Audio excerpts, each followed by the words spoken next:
Hey everyone, how are you all? So welcome to this channel. और आज हम लोग बात करने वाले हैं IBPS AFO के इंग्लिश के बारे में। ठीक है, तो इंग्लिश जो है भाई बहुत लोगों का मतलब प्रीलिम्स में ही डंका डुबा देता है। ठीक है, बहुत लोग रहते हैं जिनका मेंस बहुत स्ट्रांग रहता है। हाँ, मैंने देखा है, मैंने खुद देखा है कि मेंस उनका बहुत स्ट्रांग रहता था, पर प्रीलिम्स जो है ना, प्रीलिम्स में वो इंग्लिश में ही आधा नंबर, एक नंबर, 1.5 नंबर आ जाता है और वहीं पे उनका ख़त्म हो जाता है। वो मेंस दे ही नहीं पाते। कुछ लोग तो मैंने देखा है 2-2 अटैम्प्ट तक उनका इंग्लिश निकला ही नहीं, वो इंग्लिश में ही लटक गए, प्रीलिम्स में ही लटक गए और मेंस दिया ही नहीं। ठीक है, ऑल्दो उनका जो मेंस रहता है ना पूरा क्लियर रहता है। ठीक है, वो जब मेंस के पेपर्स देखेंगे तो बोलेंगे कि यार अगर मैं देता तो मैं इतना मार्क्स लाता, उतना मार्क्स लाता। अब जो भी हो, सच हो झूठ हो, जो भी हो, बट इंग्लिश जो है ना वो मेजर थ्रेट्स है बहुत बच्चों के लिए। तो आज हम लोग बात करेंगे it's about 60 days target and how to improve it. ठीक है, कैसे हम लोग इसको इम्प्रूव करें कि एग्ज़ाम में हमें डर ना लगे, मतलब मोस्टली इंग्लिश से तो डर नहीं लगे। ठीक है, और ये बहुत ज़रूरी है। देखो होता क्या है ना कि कुछ बच्चे एक साल में इंग्लिश का कट ऑफ क्रॉस नहीं कर पाए और दूसरे साल भी क्रॉस नहीं कर पाते, ऑल्दो वो पढ़ाई करते हैं मगर एग्जैक्टली जहाँ वो पढ़ते हैं ना वो गलत डायरेक्शन में उनको पढ़ाया जाता है। ठीक है, मैं आपको बहुत बेसिक से समझाऊंगा कि IBPS AFO या IBPS के कोई भी एग्ज़ाम्स, PO हुआ, क्लैरिकल हुआ, वो डिमांड क्या करते हैं इंग्लिश में। ठीक है, तो लेट्स स्टार्ट। हम लोग अभी बात करते हैं इंग्लिश के बारे में। 3-4 चीज़ें हैं जिनका इंग्लिश वीक है उनके लिए बहुत बहुत ज़रूरी है, बहुत ज़रूरी। पूरा देखना, एकदम अच्छे से देखना, ध्यान से सुनना, फॉलो करना। बस सुन के ऐसे नहीं कि आप सुन लिए और सुन के बस छोड़ दिए। ठीक है, फॉलो भी करना। और जिनका इंग्लिश स्ट्रांग है उनके लिए तो ये है ही नहीं, है ना। चलिए, तो स्टार्ट करते हैं कि करना क्या है हमें। ठीक है, सबसे पहले जो भी IBPS का एग्ज़ाम होता है, जो भी IBPS का एग्ज़ाम होता है वो इंग्लिश लैंग्वेज पूछता है। ठीक है, इंग्लिश लैंग्वेज क्या होता है, उनको घंटा फ़र्क नहीं पड़ता है कि आपका ग्रामर कितना अच्छा है या क्या है। ठीक है, मोस्टली इंग्लिश लैंग्वेज जो है वो रीडिंग पे आधारित होता है। किस पे आधारित होता है? रीडिंग।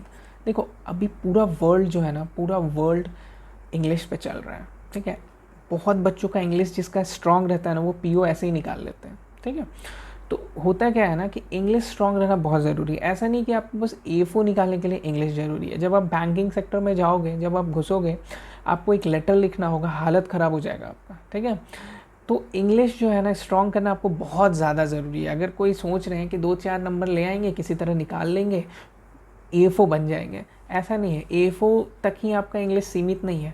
आपके कल बच्चे रहेंगे, ठीक है, आपका फैमिली बड़ा होगा, हाँ, तो आप ना बहुत रिग्रेट करोगे कि मैंने इंग्लिश को स्ट्रॉन्ग क्यों नहीं किया। ठीक है, और इंग्लिश का स्ट्रॉन्ग करने का बहुत नॉमिनल सा चीज़ है, बहुत स्ट्रैटेजी वाइज से आप करो। हाँ, बहुत छोटा सा चीज़ है, ये आपको अपनी ज़िंदगी में हमेशा लाना पड़ेगा। वो क्या है? वो है रीडिंग। क्या है? रीडिंग। ठीक है, you have to read a lot. ठीक है, बहुत रीडिंग करना होगा। ठीक है, कुछ बच्चे रीडिंग में माहिर होते हैं। ठीक है, कुछ बच्चों का रीडिंग हिंदी मीडियम से पढ़े होंगे, रीडिंग रहता नहीं है, तो उनको क्या करना चाहिए? ठीक है, कि पहले ना बहुत नॉमिनल बुक से स्टार्ट करना चाहिए। ठीक है, सबसे पहले तो रीडिंग करने का हैबिट बनाना चाहिए।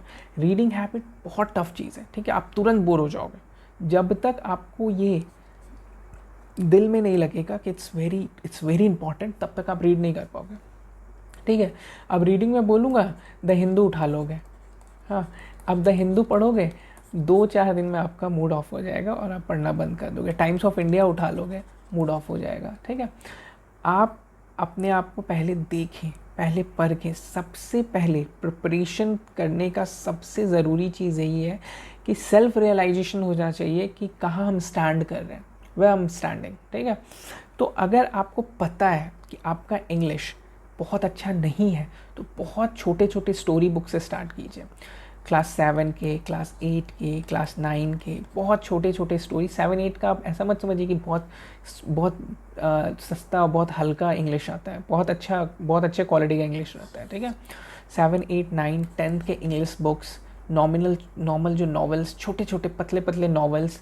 अगर आपको लव स्टोरीज़ पसंद है तो लव स्टोरीज़ में जाओ, लव स्टोरीज़ देखो। ठीक है, पढ़ो, देखो नहीं, लव स्टोरीज़ पढ़ो। हाँ, आपको जैसा भी कोई मूवीज़, कोई स्टोरीज़ पसंद है, बायोग्राफीज़ पसंद है, बहुत लोगों को बायोग्राफीज़ पसंद होता है, तो बायोग्राफी पढ़ो। हाँ, आप लव स्टोरी वाले नॉवेल्स भी पढ़ सकते हो, पर आपको पढ़ना पड़ेगा, ठीक है। तो सबसे पहले हम लोग देखेंगे, सबसे पहला काम हम लोग को क्या करना है, रीडिंग, ठीक है। समझ आया आपको? इतनी बातों में तो समझ आया होगा रीडिंग कितना ज़रूरी है। रीडिंग बहुत ज़रूरी है। रीडिंग आप अगर करने लगोगे तो आपका रीडिंग कॉम्प्रिहेंसन चुटकियों में बन जाएगा, ठीक है। रीडिंग कॉम्प्रिहेंसन में मान लीजिए एक 10 का आता है, एक 8 का आता है, 18 क्वेश्चंस रहते हैं ना, आपको कहीं नहीं जा रहा है 14-15 क्वेश्चन, आप यहीं पे कट ऑफ निकाल लोगे, आगे कहीं जाना ही नहीं आप, ठीक है। और उसके बाद आप जब एक बार रीडिंग का आपको चस्का लगेगा ना, और जब आप उसके बाद आप 60 डेज़ दो, 60 डेज़ रीड करो, ठीक है, 1 आवर, ठीक है। आप उसके बाद क्वेश्चंस देखना, आपको ना खुद लगेगा कि यहाँ इस गैप में ये होगा, यहाँ पे ये होगा, ठीक है, वहीं पे आने लगेगा। सबसे पहले ज़रूरी क्या है ना कि एक लाइन जो लिखा है ना उसको अंडरस्टैंड करना, उसको समझना कि वो जो लाइन लिखा हुआ है वो आपको समझ आ रहा है। जिस दिन आपको वो लाइन समझ आ जाएगा आप वो क्वेश्चन बना लोगे, आपको रीडिंग कॉम्प्रिहेंशन हलवा लगेगा, ठीक है।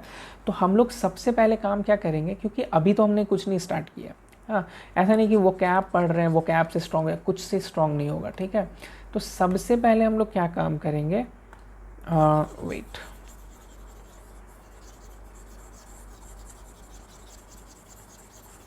हाँ, तो सबसे पहले हम लोग क्या काम करेंगे, सबसे पहला काम रहेगा रीडिंग, ठीक है। दूसरा रहेगा व्हाट टू रीड, ठीक है, व्हाट टू रीड, क्या पढ़ना है। तो हमको पहले सबसे पहले अपने आप को सेल्फ रियलाइजेशन करना होगा कि वे एम स्टैंडिंग, कहाँ पे हम हैं। अगर आपको लगता है कि आप न्यूज़पेपर बहुत अच्छे से पढ़ ले रहे हो या बहुत मज़ा आता है आपको न्यूज़पेपर पढ़ने में, तो आप न्यूज़पेपर पढ़ो। न्यूज़पेपर पढ़ोगे 10-15-20 आपको वो कैप फंसेगा, वो कैप को लिखो, लिख के बस लिखो। हमको पता है सेकंड टाइम आप देखने वाले नहीं हो उसको, बस लिखो। उससे क्या होगा ना, धीरे धीरे आदत होगी, ठीक है। न्यूज़पेपर पढ़ने का मन नहीं करता है, नॉवेल्स पढ़ो, नॉवेल्स मंगवाओ। पैसा लगाओगे ना तो मज़ा आएगा, मन करेगा पढ़ने का। पैसा नहीं लगाओगे ना, लगेगा फ्री में कहीं से आ जाए तो नहीं, इज्जत नहीं दोगे। नॉवेल्स में 300-400 रुपये लगाओगे, पढ़ने का मन करेगा, क्योंकि आपने पैसे लगाए हैं। पैसे लगाने के बाद उसकी अहमियत बढ़ जाती है, ठीक है। तो नॉवेल्स पढ़ो, एक नॉवेल्स उठाओ, एक नॉवेल्स कंप्लीट करना बहुत बड़ी चीज़ होती है, ठीक है। इन 20 डेज़ अगर आप नॉवेल्स कंप्लीट कर ले रहे हो, बहुत बहुत मतलब आपको इतना फ़ायदा होगा ना, आप देख लेना, ठीक है। तो नॉवेल्स पढ़ो, ठीक है। हाउ टू रीड, कैसे पढ़ना है, ठीक है, हाउ टू रीड। बस ऐसे ही नहीं कि द इज़ द करके पूरा पढ़ जाना है। वो जो लाइन आपने पढ़ा है ना उसको हिंदी में आप मन में सोचो और ये सोचो कि आपको समझ आ रहा है। अगर समझ आ रहा है इट्स वेरी गुड, आगे बढ़ जाओ। नहीं समझ आ रहा है, डिक्शनरी उठाओ, कहीं से भी पता करो और उसको समझो, ठीक है। इट्स अ बेसिक थिंग, ठीक है। इंग्लिश को इम्प्रूव करना है IBPS के एग्ज़ाम के लिए, EFO के लिए, इट्स अ बेसिक थिंग। कोई भी फालतू के पचड़ों में मत पड़ना कि वो कैप करते हैं, हाँ, कोई टीचर बता दिया वो कैप करने को तो वो कैप करने लगे, नहीं तो सीधे मैं एरर करने लगा, उसके बाद मैं ग्रामर पढ़ने लगा पूरा। मैं आपको कभी राय नहीं दूंगा। आप जब ग्रामर पूरा कंप्लीट कर लोगे ना, अब जब वहाँ पे देखोगे ना, वहाँ पे आपका दिमाग में आएगा ही नहीं कि वो वहाँ पे ये लगेगा, वहाँ पे क्या लगेगा, ठीक है। क्योंकि वो पूरा एक लैंग्वेज, ठीक है, एक लैंग्वेज वे में लिखा रहता है। वो ग्रामेटिकली आपको बहुत कम देते हैं, ठीक है, ग्रामेटिकली आपको बहुत कम रहेगा और लैंग्वेज वे में बहुत ज़्यादा रहेगा। इसीलिए इंग्लिश को आप रीडिंग से सुधारने की कोशिश कीजिए।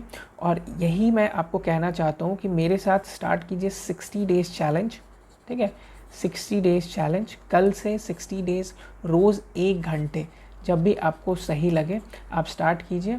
अभी जुलाई आएगा और अगस्त आएगा, ठीक है। जुलाई में पूरा पढ़िए, अगस्त में पूरा पढ़िए, ठीक है। और उसके बाद आप सितंबर में एक मॉक देना है सिर्फ इंग्लिश का, आप देखना कितना इम्प्रूवमेंट होगा, ठीक है। किसी की मत सुनना, जो कर रहे हो करते रहो। मेरी ये वाली बात आप सुन लेना, 2 महीने मेरे को ये टाइम दो और उसके बाद आप खुद देखना कि आपका कितना इम्प्रूवमेंट हुआ है, ठीक है।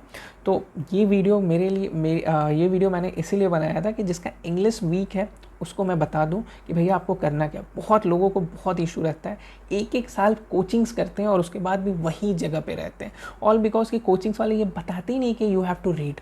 ठीक है, वो आपको ग्रामर्स बताएंगे, वो कैब बताएंगे, राम वहाँ जाता था, राम ये खाता था, हाँ मतलब एकदम परेशान करके रख देंगे। मेन चीज़ जो है वो आपको बताएंगे ही नहीं कि just read a lot, read a lot, बहुत सारा पढ़िए, जितना पढ़ सकते हैं आप। देखिए इंग्लिश कितना इंप्रूव होगा।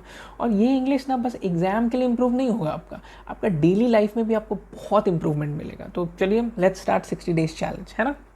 चलिए ओके, बाय बाय।